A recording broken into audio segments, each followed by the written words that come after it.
And we've got three folks on with, well, no, two folks on with us. Roman, do you want to say hello to Chris Reed? Here, Roman? Hey there. All right. Well, thanks for joining us. Happy to. Chris, we're really pleased to have you here with us today. I had so much fun going over your bio information and then looking at the amazing stuff that you sent to us. It's such beautiful work, and we're really pleased that you could be with us and make this kind of investment in our program. So thank you very much for agreeing to do that with us. Happy to do it. For those of you who are joining us as a recording, I'd like to just welcome you. Today is Tuesday, November the 3rd, and this is the LDAR 455 Current Issues and Topics class. And we have as our guest today Chris Reed, who is the founding director of Stoss Landscape Urbanism, with offices in both Boston and Los Angeles. And apparently the weather's getting cold enough in Boston that Chris, you're thinking about heading on over to LA for a while. That's why I opened the office. You're also both the professor in practice there in the landscape architecture program and also the co-director of the Master of Landscape Architecture in Urban Design at the Harvard University Graduate School of Design. What other parts of the landscape architecture program are there besides urban design, Chris? Well, so the department has a number of different degrees. You can come in, so they're all graduate degrees. You can come in with any kind of undergraduate background and get a Master of Landscape Architecture. That's our MLA 1 program. If you have an architecture degree prior, you come in and enroll in the MLA 1 AP program, which essentially takes 1 year out of the coursework and adjusts the requirements of knowing that people have some design background already. Sure. And then the third program that we have is really for folks like your students. It's the MLA 2 program. It's a post-professional degree. So it's for folks who have a bachelor in landscape architecture and who want to go back for additional graduate study. Typically, those students will often go off to work first. So they've got their core degree, they work, they kind of experience what it's like to be in a firm and involved in projects. And the MLA 2 program is an opportunity for folks to then go back and be maybe more reflective on, now that they've done all that and got their basic training, do they want to pivot or shift or double down on some aspect of landscape history, theory, design that they want to pursue moving forward. So it's a great program for folks who have a degree already. Fantastic. That's really helpful. Let me finish my litany of amazing things about Chris Reed. So you have a master's degree also from the University of Pennsylvania. Were you there when Ian McHarg was around? I did. I had one of his last studios. He was turning green. He was getting so old and had smoked so much, though he had given up smoking at that point. He was grumpy. And in fact, in his seminar, sometimes he'd actually reach his hand to his mouth as if he had a cigarette in it. It was just muscle reflex at that point. But it was a great time at Penn. I mean, Ian was there.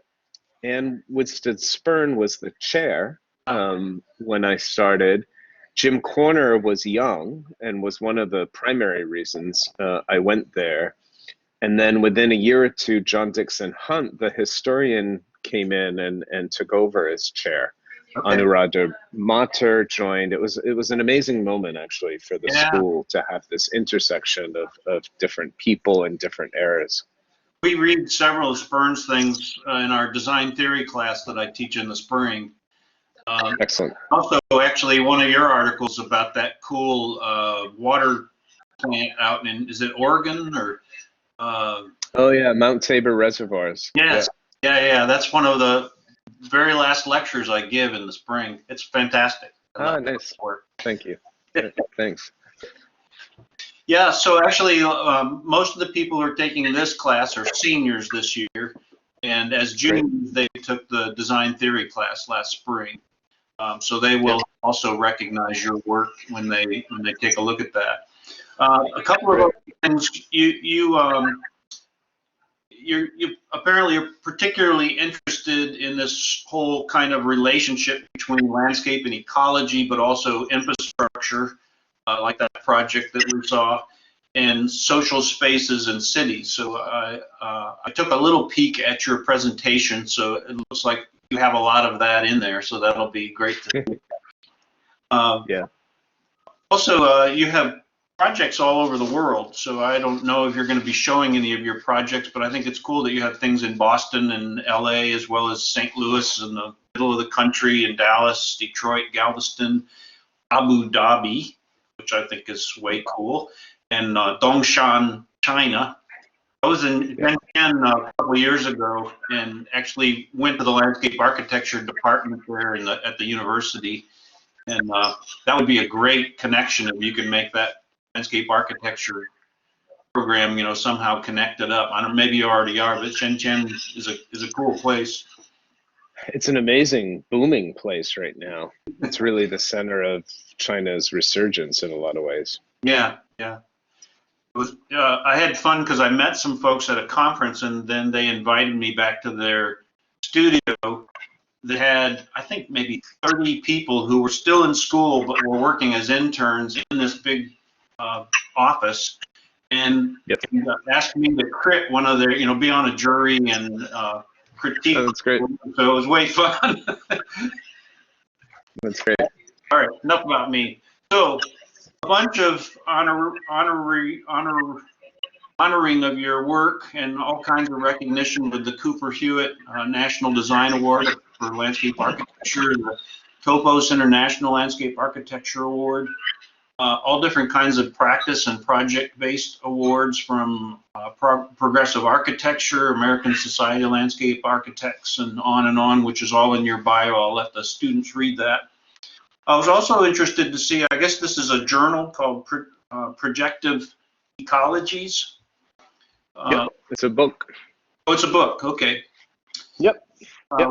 With Nina Marie Lister, who's an ecologist and planner. Is she also teaching there with you? No, she's up at Ryerson University. She's head of the planning department at Ryerson. Okay. But she's one of the most design savvy ecologists I know. Wow. Very much committed to climate justice in many places around the world. Well, cool. We'll have to take a look at that book, maybe for our design theory class. I'll It's a great. It's just come out in a second edition with a bright pink cover, and it's a soft cover book, and it's actually a great reader because we've assembled writings by a number of ecologists and designers around the intersection of design thinking and ecology. Oh, fantastic. Okay. Well, I'm looking forward to that. Now, has your photography book come out, the Work-Life book with Mike Bellamy? Not quite yet. In fact, it's changed names too. It's now called Mise en Scène. We went French. And I'll show, I think I have a slide or two of that. That's due out. It's almost to the publisher, ready to be printed. So Okay. it's pretty much together, but we'll be out next year. You still have the same kind of byline of lives and afterlives of urban landscapes? Yep. Sounds Yep, fascinating. you got it.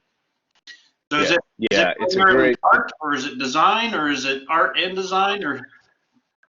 It's meant to be a book that looks at contemporary issues of urbanism, environment, climate, social and racial justice as we see it across America. So I've been working with a photojournalist in 7 different cities that we work in, and he's a bit of a street photographer. So he documents the scenes that we're seeing, the issues that we're dealing with. When we have built projects, he's also photographing those. We include a few drawings from our work that respond to the kinds of issues that he's documenting through the photographs. And then I've got a series of contributors, a design critic who's writing a piece called On Edge, in some ways looking at the geographical, political, cultural, and social conditions of being on edge in Los Angeles. I've got an activist, an artist writing, Nina Marie's writing. I've got one design critic writing. And I've got a landscape architect actually writing about photography and the image. And so it's really meant to be addressing a much broader audience. It's not a monograph, inside baseball kind of project. Yeah. It's really meant as a way to communicate some of the issues that we as designers generally are taking on through the work.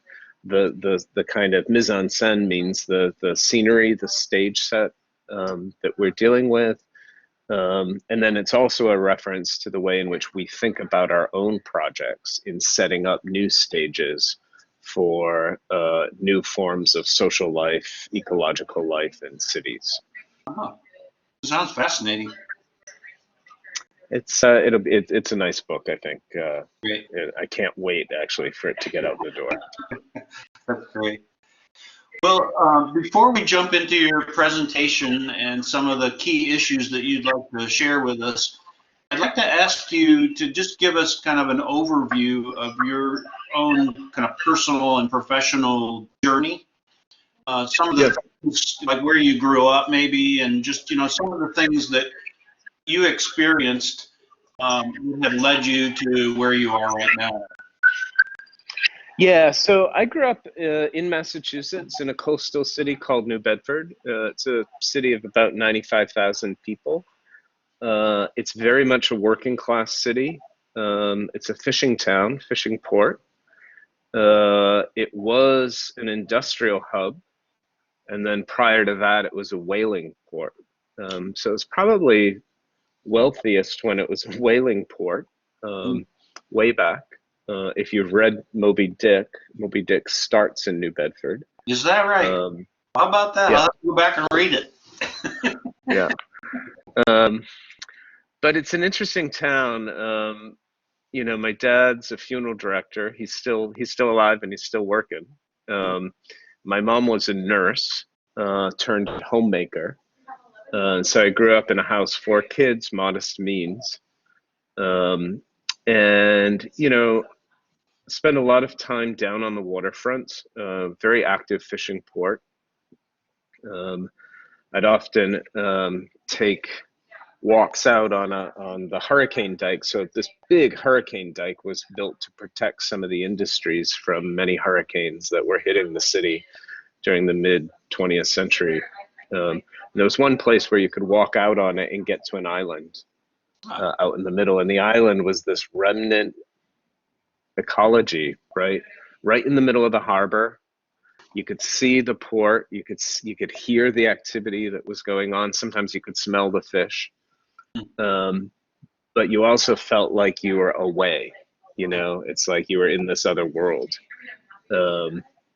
Interestingly enough, the island was only accessible at medium and low tide. And so there was always this sort of tension or sense of adventure when we went out there, because it's like, at what point are we going to get stranded on the island, right? And so it's a great way to experience that part of the environment in the harbor. Turns out, I later learned that the harbor became a Superfund site because it was so contaminated. So the harbor was really the mouth of a river. A number of the industrial plants during their heyday were putting toxins into the river. And normally those are bad enough, But when the hurricane dike was built, it really closed off the mouth of the harbor. And so all of that contamination became stuck. The harbor couldn't flush anymore, and it was a pretty big environmental disaster. And so, in so many ways, I found it a fascinating environment, but it's so much representative of the confluence of issues and forces that we face today. You've got a city struggling to generate an economy. You've got environmental forces. You've got infrastructure in play, and maybe the infrastructure was in with abilities that didn't take into account what would happen, but what would be the impact to the environment.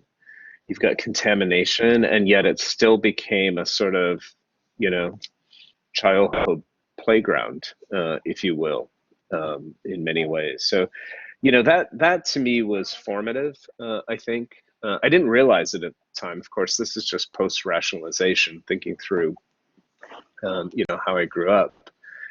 And it was quite fascinating. There was a little historic district in the city, and I was always fascinated with that. But when I went to school to become a lawyer, undergrad.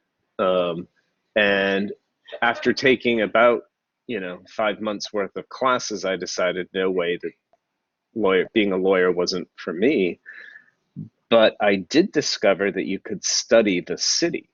The city was a topic of study, right? And that fascinated me.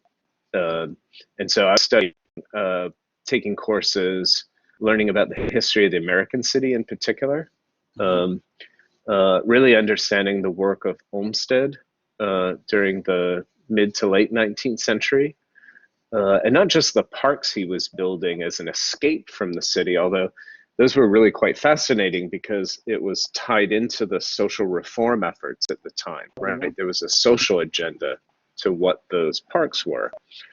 But his park systems were fascinating to me because here were landscape systems that were recreation, they were habitat, but often they functioned as flood control. They often integrated cartways and parkways, so mobility, transportation. Some of them in Boston even incorporated light rail, mass public transportation. And so these were multi-dimensional city projects in so many ways, urban projects. And it was at that moment I discovered how landscape could actually shape the lives and health of city residents at a very large scale, right? Really provide amenities to people living in the city, but also using landscape to shape cities at large scales.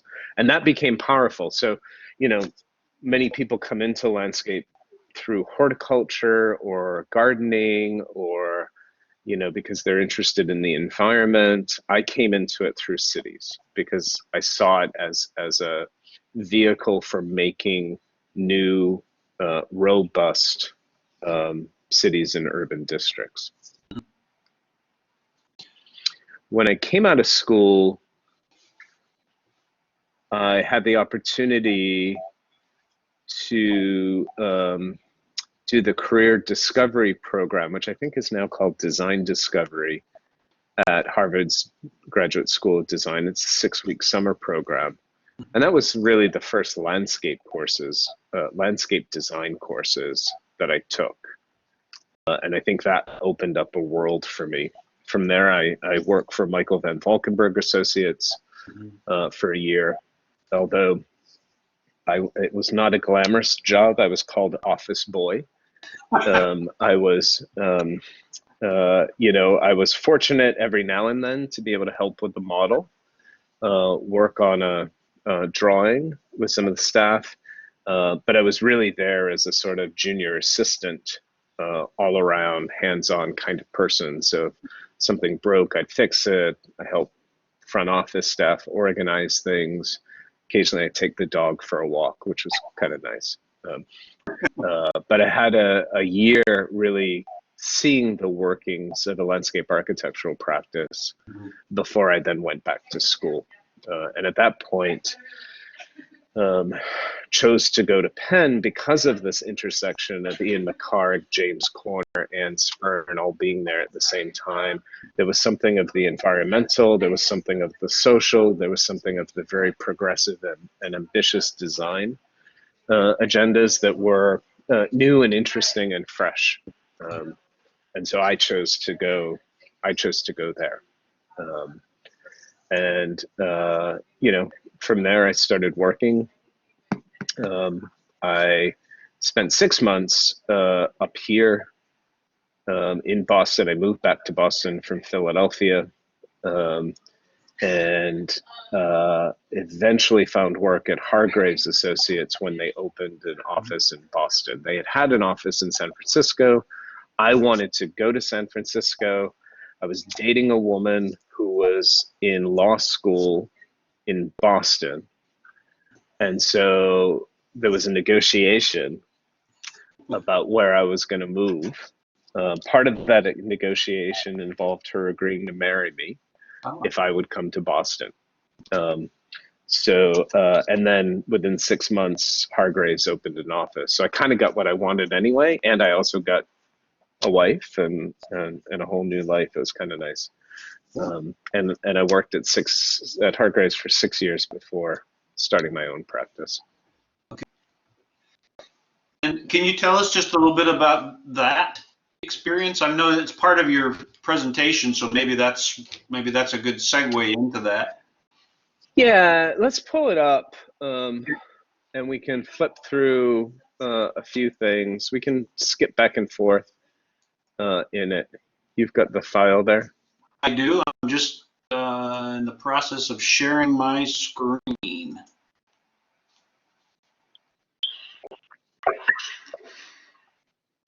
Can you see it all right? Great. Yep, perfect. So if you advance this, when I started the practice, I was really interested in developing an ideas practice, a practice really founded on a question about how might landscape play a more prominent formative role in the making and remaking of public spaces and cities.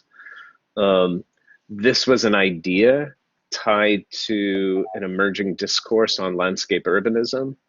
And my interest here was in putting some of those ideas into play, into practice, and seeing how to develop a body of work. The landscape urbanism reader, Charles Waldheim, curated and edited this piece.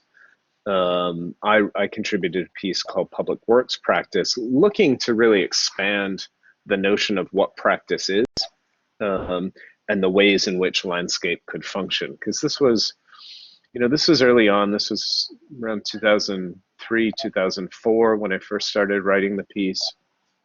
And we were just emerging from a place where landscape was just, the stuff that was made around buildings or to hide or conceal pieces of infrastructure.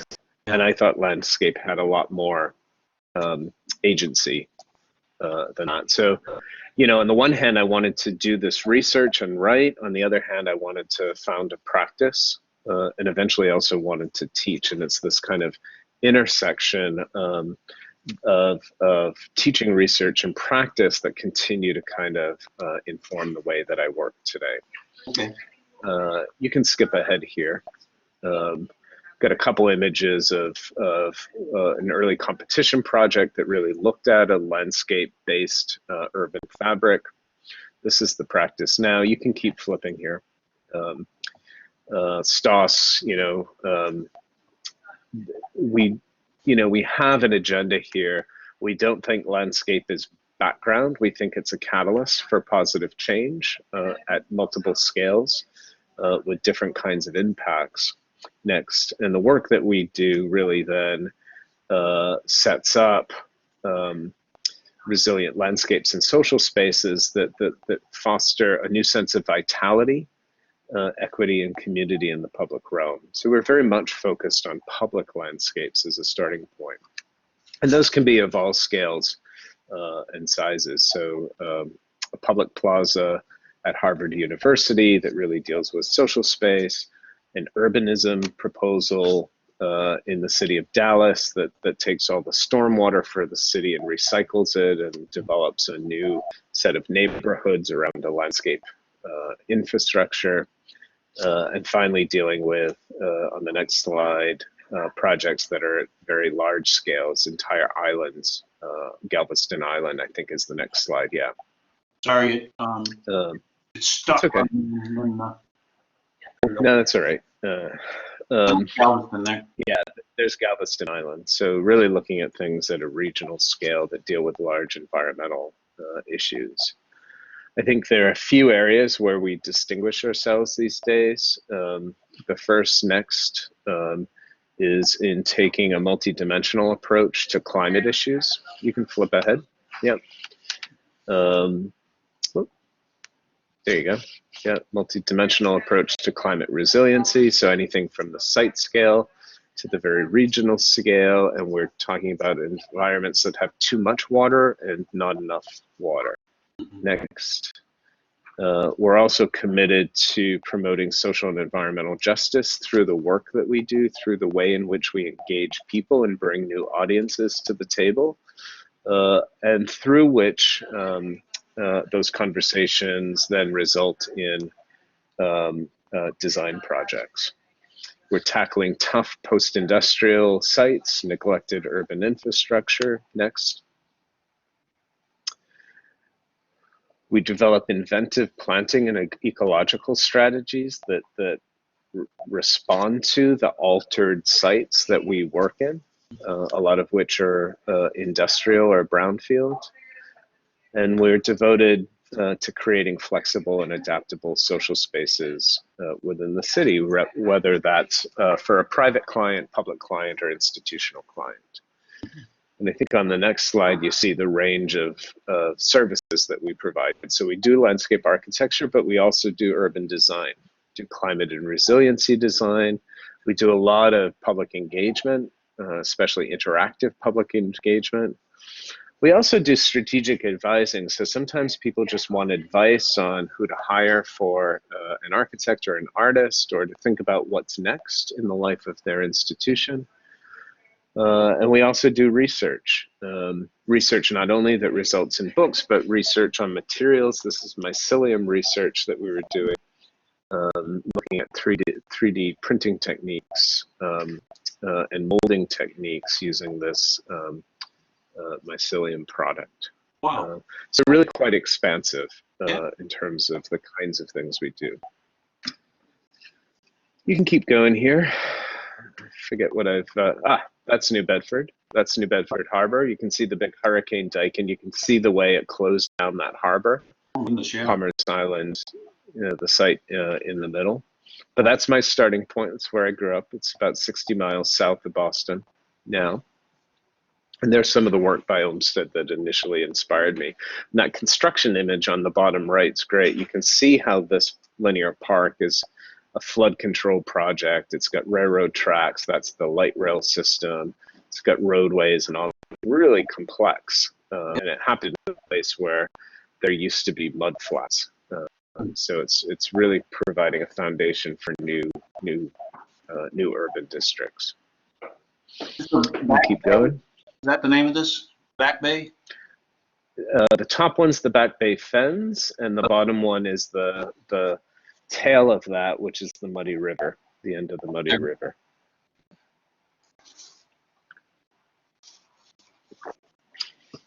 Those are some of the people I mentioned and worked with. I met Beth Meyer when I was studying undergrad. Van Valkenburg, Corner. Van Valkenburg I worked for, Corner I studied with, and then George and Mary Margaret were heavy influences as I developed as a professional. Next. And this is one of the things I wanted to talk about. You know, I did have the opportunity over 5.5 years at Hargraves to work on some pretty amazing projects. The Louisville Waterfront Park was already under design and construction. So at the same time that I was starting to lead some of the phase 2 pieces of the design. I was also out on site interpreting the construction drawings that somebody else had drawn about how to build this thing.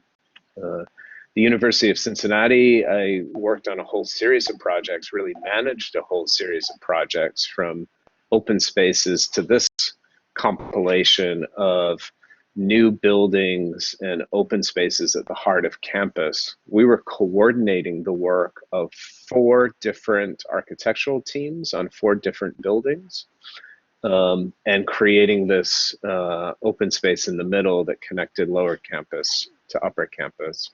And there are like utility and infrastructure tunnels under here and all these complexities. I mean, super complicated, challenging site.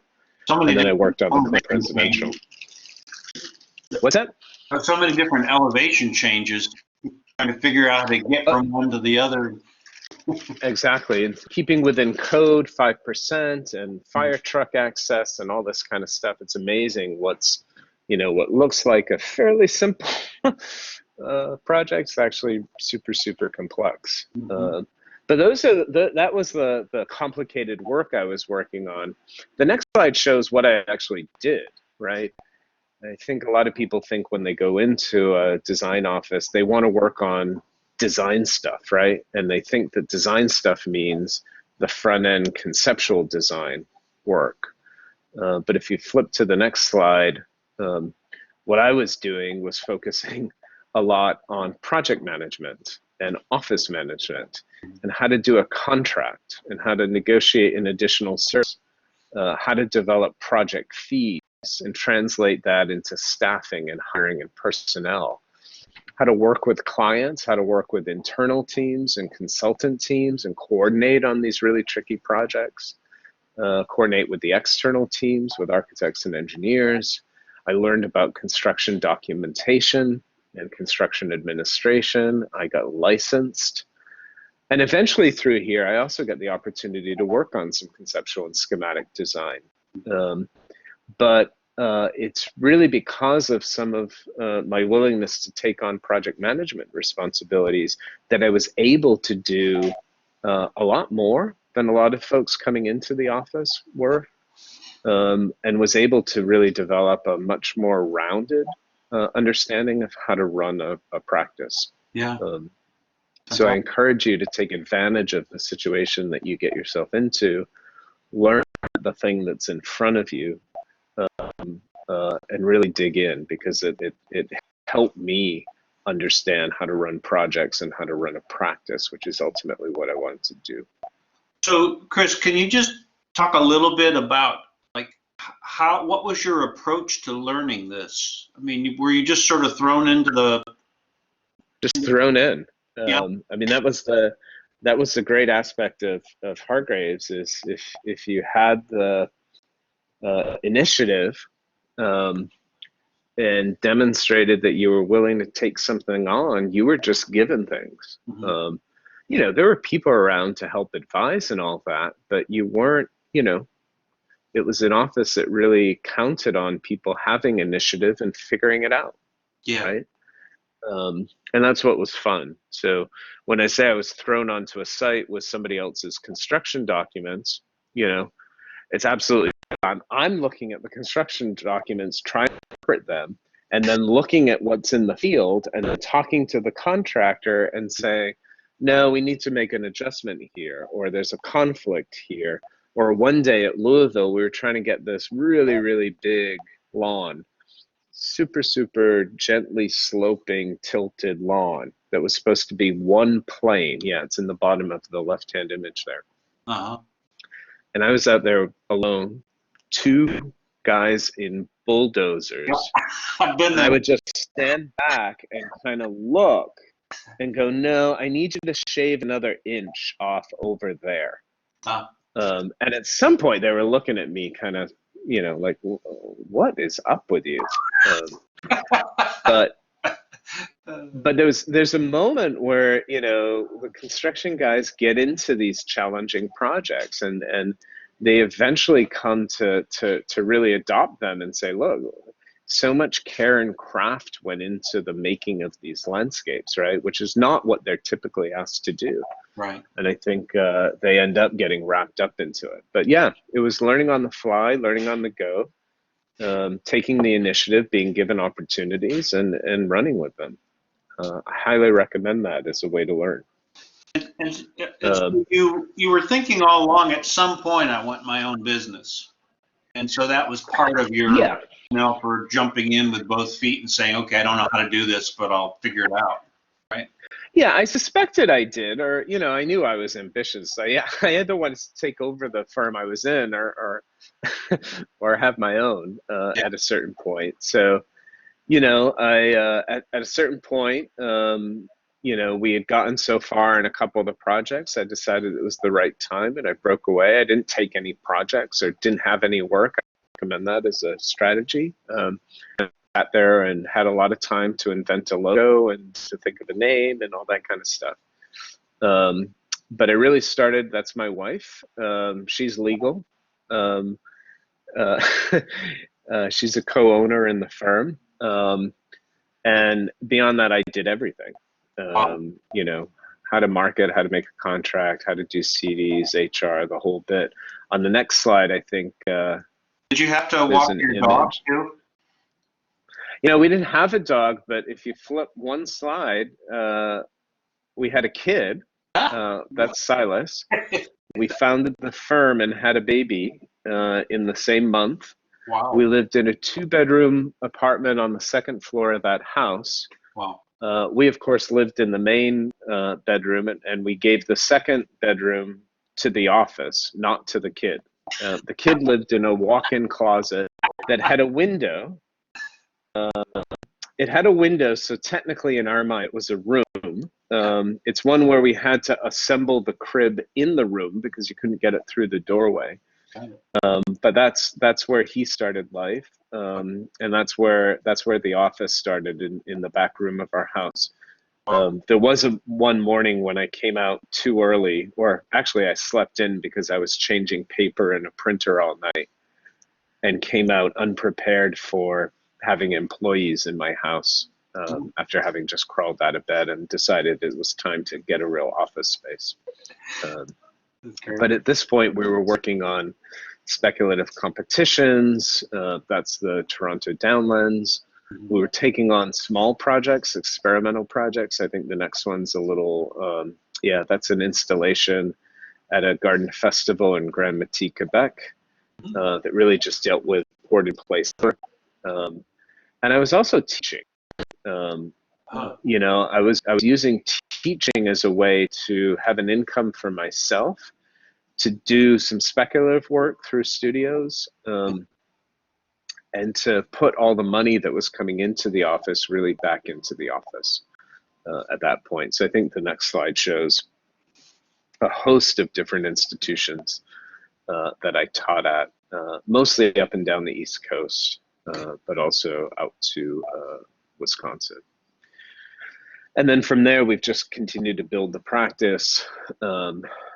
Things got more complicated. We needed to bring people on to start help us build things, which is really great. So the next piece was really about developing some projects and getting them in the ground and assembling the right set of people. I think the next slides talk about, we also wanted to kind of extend some of the speculative work that we were doing. We're growing and starting to mature. This is our second office there. That's an office that we're at. You can see we've got tables up on concrete blocks. It's one of Charles Waldheim's favorite features of my office, which he cited over and over again. I like the duct tape on the edges. It's a nice feature. Yeah, no, I mean, it was, it was pretty cheap. Low overhead, by all means. But that, it allowed us to build some things. You can flip through this next sequence because I want to get to, this is some of the stuff we've built and projects we've been involved in. This project from Detroit, if you go back a slide for a moment, Mhm. We worked on with Tony Griffin, and this is one where, you know, Detroit's been a city because of white flight that had a huge proportion of African Americans as part of their population base. It's a city that's lost a lot of population, so it didn't have a lot of tax revenue. And the map on the bottom left was an important map because we had access to a lot of data. And one of the things that we could then use the data for was to create maps like this that really talked about the ways in which African American populations had been situated in neighborhoods, redlined into neighborhoods that typically were along polluting infrastructure corridors, freeways and railways, or were near to toxic sites, power plants, industry, et cetera, et cetera. And all of that meant that African Americans actually had some of the worst health symptoms of any of the population regionally because of the way they had been segregated and put into neighborhoods that whites did not find desirable. And so it was a way for us to surface a set of racist policies that had informed city making of the past, and that could form a foundation for the way in which we approached making new investments in green infrastructure and making new investments in African American neighborhoods in order to counter the effects of the environmental injustices that had been suffered.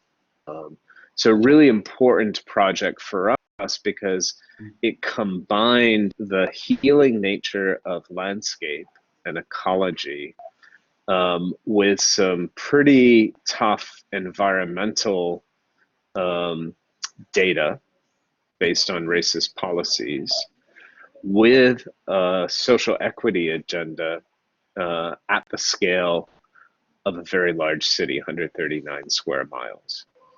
So it was an important moment for us in really broadening the set of issues that were brought into play when we talk about landscape and urbanism writ large. This was about 10 years ago that you worked on that? Yeah, that was, I think this came out in 2012, so it was probably 2010 to 2012. Yeah. And since then, you know, Detroit has seen a resurgence. There are new people moving in, but importantly, there are new investments being made in the people who are there. And there's a lot of work that really has spun out of the planning work that we did with the team. It's called the Detroit Future City Project. Tony Griffin led the project. She's an urban planner and had a multi-dimensional team working on this. Nice piece of work. Go ahead and flip ahead. The Projective Ecologies project came at about the same time. And then we continued to grow and evolve as a firm. I want to, if you flip, I want to just show two quick projects that we're working on now and recently.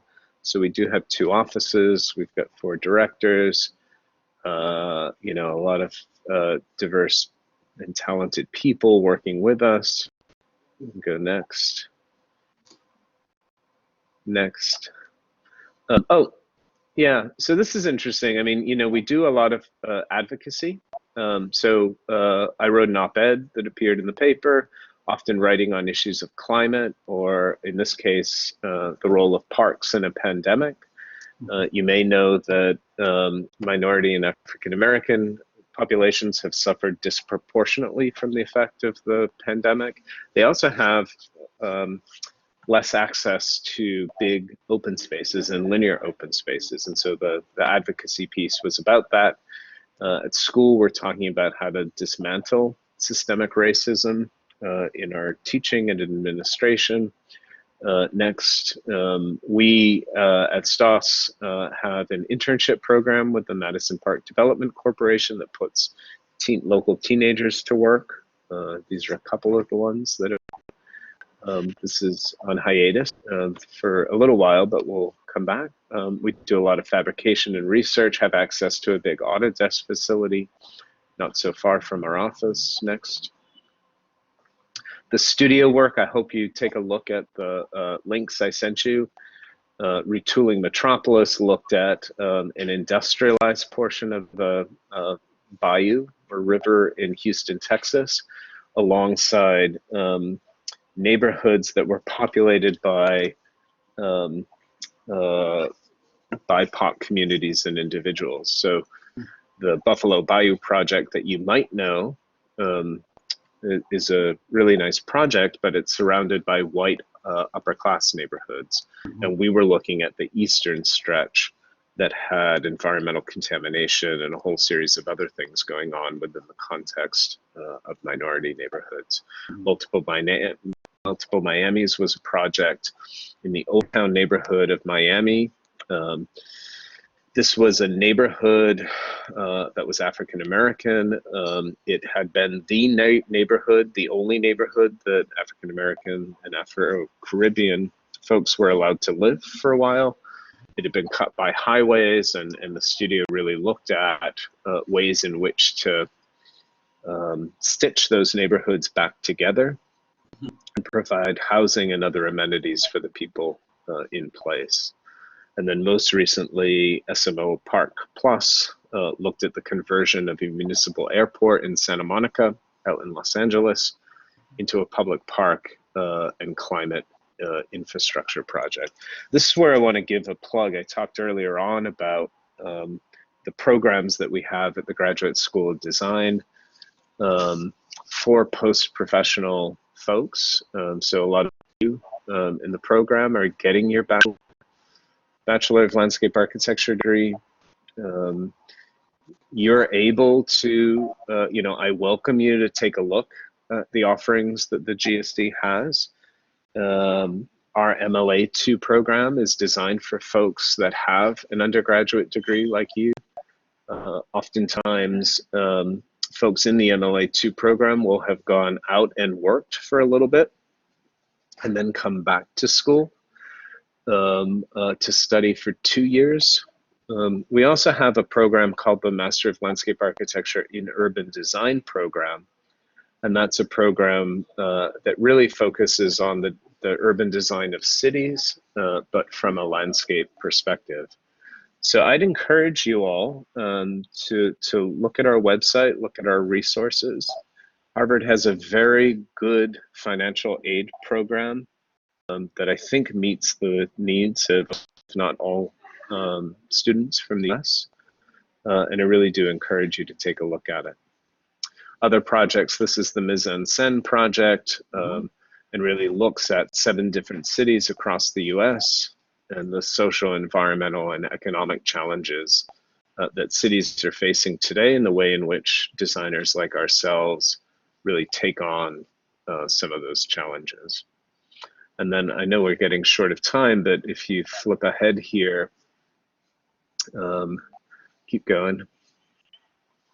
This is, just 2 quick projects. In St. Louis, we're working on the 20-mile Choteau Greenway. It's now called the Brickline Greenway project. That originally was meant to connect east to west, but our team was very deliberate in trying to get it to north and south. North is where a lot of African Americans live. And what we were interested in doing is not only bringing the Greenway to those neighborhoods, but bringing investment to those neighborhoods and really recognizing the important role that African Americans are playing in the city today. So this project really foregrounds equity, social and racial equity, as a principal driver of the project. And, it reveals the complexity of, how you do projects like this. So the next slide here, depicts our team that we assembled. Tony Griffin now part of our team. Dee Nichols in the upper right. Damon Davis. Mallory Neeson were local artists that we brought on the team to really inform the work. And so, you know, a really complex team of artists, architects, engineers, designers, social activists, racially and ethnically diverse, with a lot of firms led by women. Really important to tackle some of these key and complex projects today. Next. This was the map that we were initially handed, and you can see primarily east-west connections and a set of assets that had been identified for us as being key things to connect. And you can see most of those pink dots are located within that central corridor. On the next slide, though, our team put on the table, there are all these other hidden assets, or assets that are known to Black and Brown communities that don't yet make the map and really need to be part of the overall experience of the neighborhood. And you can see a lot of these happen north and south of that central district. So through the work, advocating for recognition of sites, of other sites that are off the typical path of where white visitors go.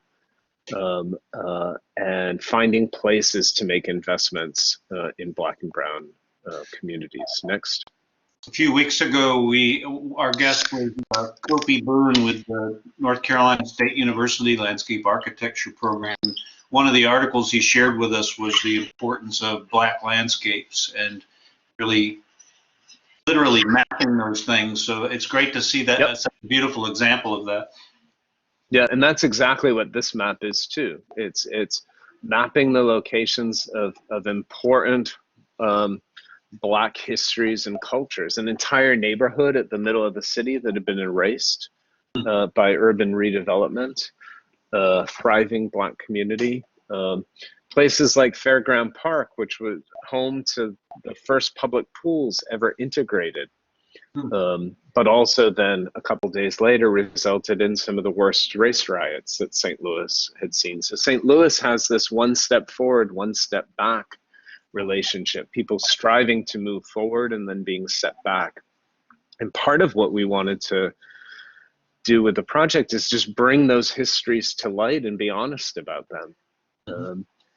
Remember the folks who are there and use that as a foundation for thinking about developing new sets of relationships. So connecting people, not just different assets and neighborhoods, but really connecting people to one another. Yeah. And then the last project, Moakley Park in Boston, a 90-acre waterfront park. This one's unique because in the foreground, it's surrounded by two different Boston Public Housing Authority sites. So this is low income, generally minority neighborhoods. And the city's making an investment, a major investment in revitalizing an open space, one, to make it a better community park for the people who live there, two, to make it a better sports park, three, to make it a park that can actually help in coastal defense as sea level rise and storm surge are projected to not only flood the park, but flood the neighborhoods, and the park can actually defend against that. And so it becomes a multi-dimensional park project to be able to address a number of different interrelated issues within the city of Boston. Next. And then you can just flip through these. Next, you can see the waterfront, the idea of connecting the park to the beach here is really important, and giving kids in neighborhoods that are just 5 to 10 minutes away direct access to the harbor, in a sense that the harbor's there for them as it is for anywhere else in the city. These are complicated projects. The next slide shows our own project team that is helping. So we've got people who deal with economics and operations and maintenance and engineering and design of many, many different types. But the next slide even shows the further complexity of a project like this. We're working with agencies at the state, and federal level, stakeholders of many types, different neighborhoods that surround, and also neighborhoods within a 10-minute bike ride that we want to connect to and make this feel part of their project. So these kinds of projects are really requiring different set of practices to be put into place to be able to navigate the complexity of how you get a major public project that deals with these issues implemented in time. So that's some of the challenge ahead of us now. That's kind of where we're at.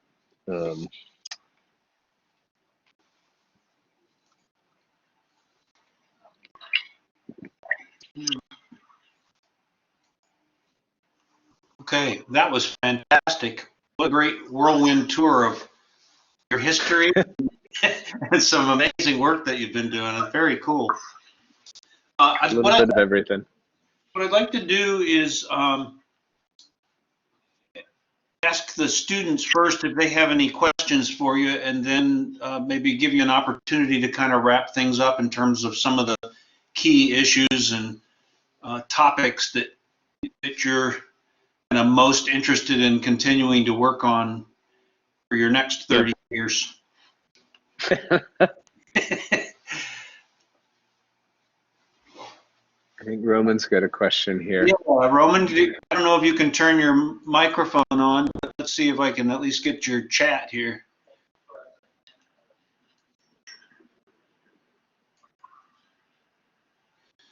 Mic isn't working. Hello, Mr. Reed. Hey there, Roman. Do you think we... Anything else?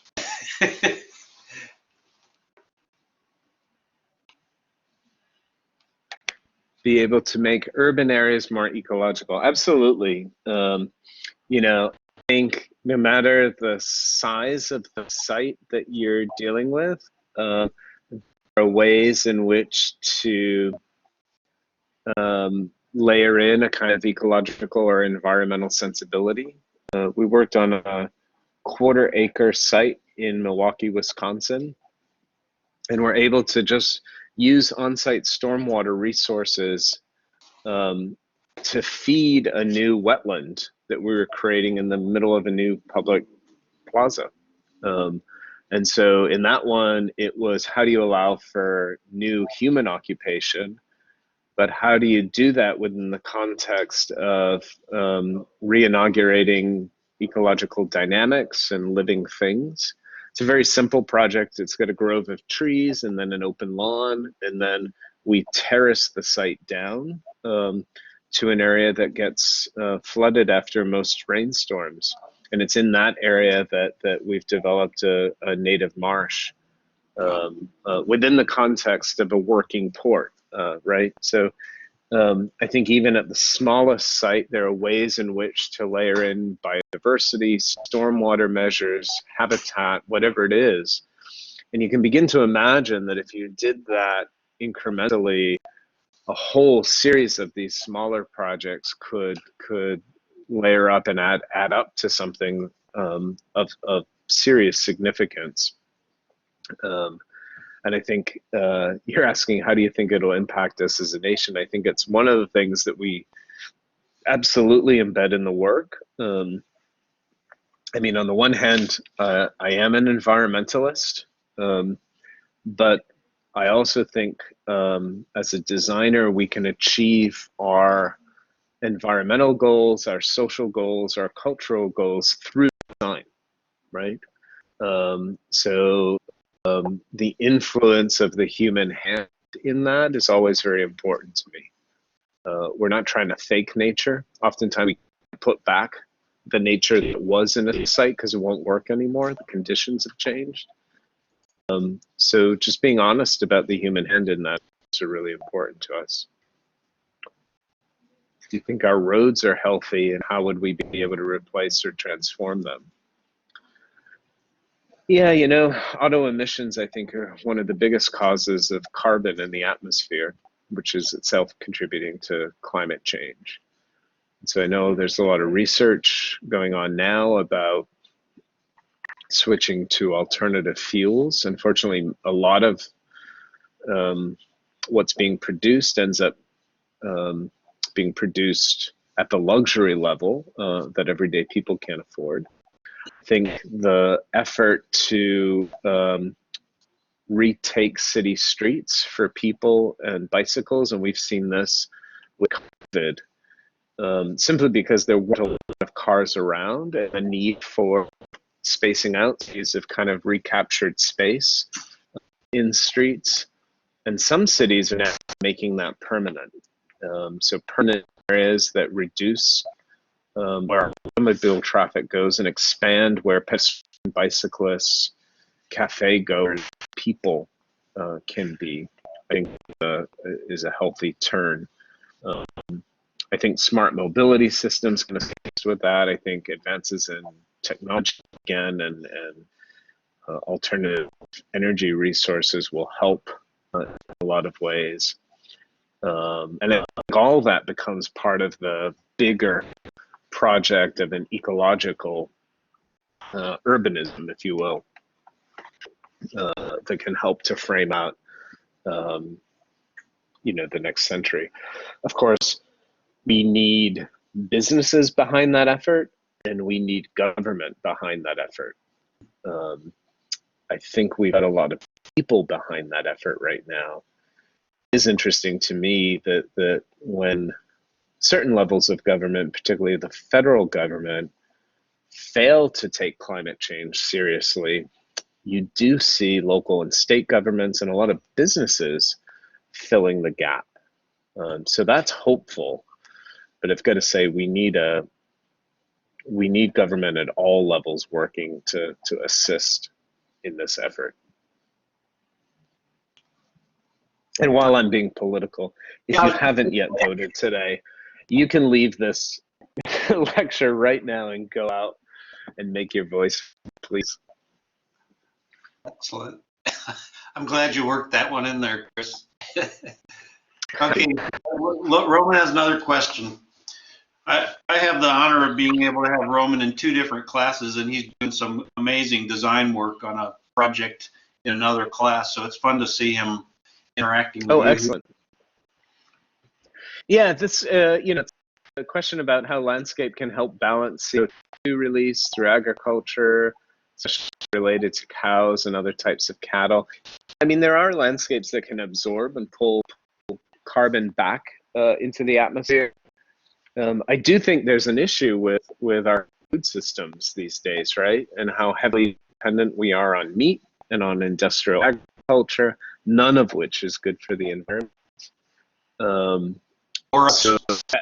Or us, right? I mean, this is where it extends. It's not just a professional agenda, but it also extends to your personal life. Can you regularly build in meals that don't have meat in them? We're lucky enough down the street from my office, an all vegan place opened recently, and it's some of the best food. That's why I also love going to California. I mean, you can have some most amazing meals that happen to be vegan and vegetarian. And so there's a piece that's personal there. Say, you know what, I'm personally not going to eat. That's have a huge impact. But if you look, 1,000 friends do that, you might start to have an impact.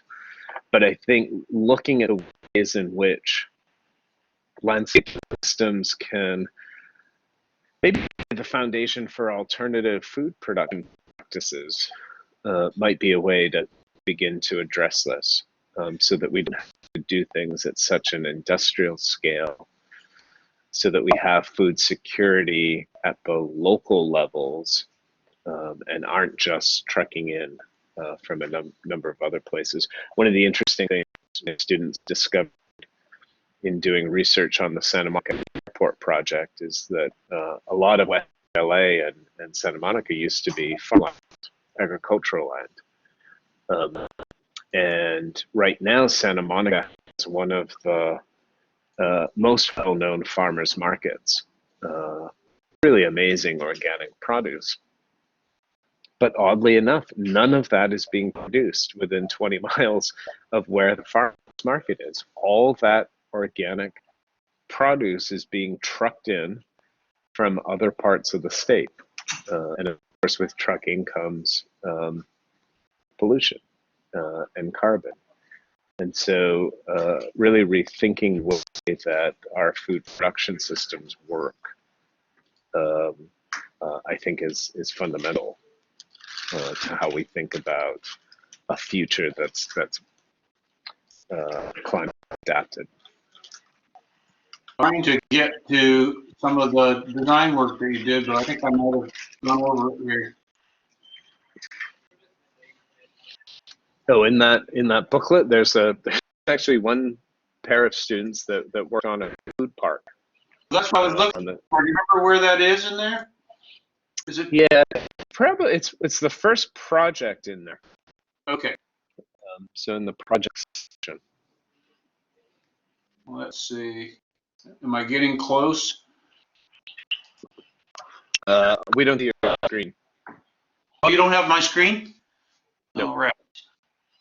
Sorry, I thought screen and if you share the screen, I can guide you. That's all right. Yeah, hold on just a second. Let me go back to.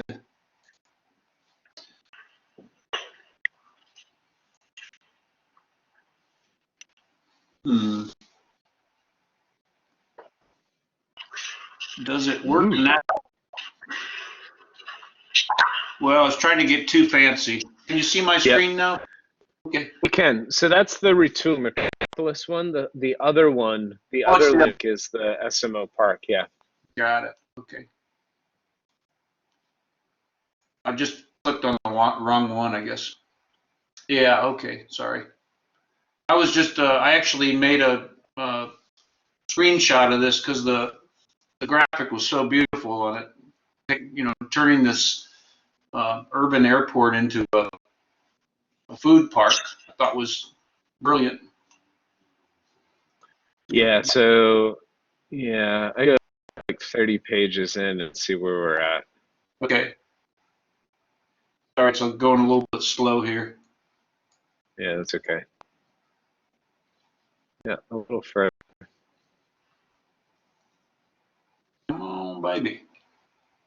So yeah, a little bit more. Yeah. Almost. Keep going. All right. Hey, there it is. I love that. Yeah. Yeah. Yeah. So these students were interested in a whole series of different crop field organization strategies. So you see the pivot irrigators, you see lawns, and they have a phased approach to how you might implement this over time. But the idea that it still functions as a public park. There are places to walk, and gather, and bike, and all that within the context of a constantly changing food park. They also developed some really beautiful animations that talked about seasonal change within the park. And so the same idea about having crop rotations that allow for soil to flow and then be activated, they overlaid that with a series of social activities and events that could also move around the site. Great, fantastic. Well, did they build these models? Yeah, so that was before we were shut down. We were in person for half the semester, and those are 3D printed models. So, you know, as part of it, we do a little design study before we get to the site itself. They had a great set of representation. Wow. Can I come take a course with you? Yeah, sure. All these guys, you know, I didn't teach them much of this. They were able to take advantage of some of the skills they had developed and use that to. Well, fantastic. Chris, this has been really a treat for us. I'd like to give you the floor unless there's any other questions from our students, Quan or David, or who else is with us today? Let's see, Cedric, you're here. Quan? Anybody have any questions or anything they'd like to say to Chris? You don't very often get to speak to a Harvard professor. It's a it's a great moment. I think the efficacy of landscape can be really important. I think it's a great time. I think landscape architects, in some ways, leading large-scale projects that are quite ambitious, that talk to policy, that talk to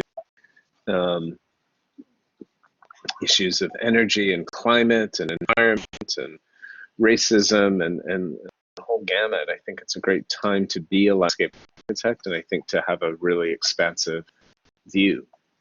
I think there's one question here from Roman about, could the U.S. highway system be converted to absorb carbon? Yeah, imagine that. Both thinking about all the land along interstate highways that's not devoted to the actual road. Right? So we can talk about changing the technology and the emissions and the way that vehicles move, but we can also talk about the way in which you might develop those linear strips along highways to be very aggressive carbon sinks. How is it that in the different kinds of landscapes that are encountered, that you might have technological and ecological means of capturing carbon and continuing to put it back into the earth. I think there's a great speculative project there, but there's a great project that would also be based in interesting research. So I'd encourage you to pursue that, to research it, and to find ways to do that, because the footprint of your project then is continental, right? Yeah. I mean, the impact would be amazing. Yeah, sounds like a good capstone project to me. Absolutely. Anything else you'd like to share with us in closing, Chris? No, I'd say, take advantage of the work you've ahead of you. Most of you are seniors. I think you will find in this, real challenging time from a whole bunch of different perspectives, that for a while we're probably going to have a bifurcated economy where certain parts of the economy do well and other parts do not do well. I'd say design services right now are doing pretty well. So there's hope and optimism for that when you guys come out and graduate, find work. I'd encourage you to get out into the world, explore new places. I have my own kid's going through a college search right now. I'm encouraging him to do the same, like look beyond what you know and where you are, and see what kind of projects you can take on, see what kinds of places you can explore and discover. I think there's a world of opportunity ahead of you, so take advantage of it. Thank you, Chris. We really appreciate your being with us today and sharing your story with us and all the interesting, exciting work you're doing. So thank you again for contributing. Happy to do it. Take care, folks. Nice seeing you. All right. Be well. Stay safe and vote.